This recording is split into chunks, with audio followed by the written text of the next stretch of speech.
Welcome back to our series, The Things We No Longer Buy.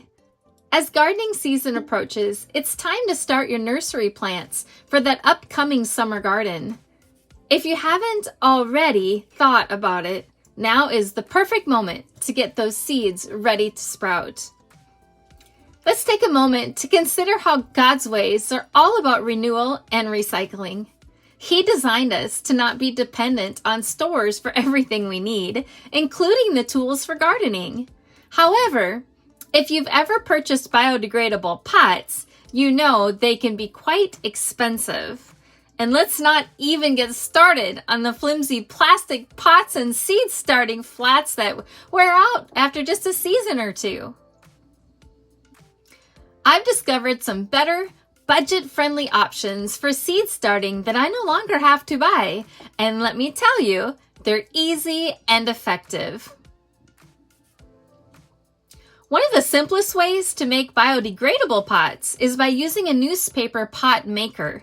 This handy wooden tool will just last a lifetime. Just take strips of newspaper or butcher paper, crank out those small pots, and you're all set. These pots hold up nicely in the nursery and break down well when planted in the garden. Plus, roots can easily penetrate through the paper. It's a win-win. If you want to make larger pots, you can cut strips of brown contractor paper and roll them around a half-gallon mason jar. Leave about 4 inches off on one end, fold it in, and secure it with a piece of masking tape to create the bottom of your pot. When it's time to plant, just remove the masking tape and you're ready to go. Another great tool is a soil block maker. Choose the size tip you want for the depth of the planting hole. Fill the cavities with moistened potting mix, squeeze the lever, and voila! Out pops 8 soil blocks. This method is quick and lets you establish an entire nursery in no time. Of course, we can't forget about traditional seed flats, which is the method we use at our training centers in Africa. You can create boxes that are 12 inches by 18 inches, with some being 3 inches deep and others 6 inches deep. Just make sure not to use pressure-treated wood. This method allows you to broadcast seeds onto the shallow flats and then transplant them into the deeper ones, letting the plants thrive longer in the nursery.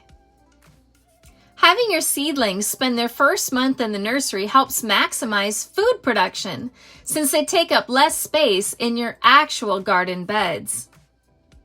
Now let's talk about a common issue in starting seeds: watering. You don't want your seeds to dry out, but too much water isn't good either. Using a spray bottle often results in water evaporating into the air before it even reaches your seeds.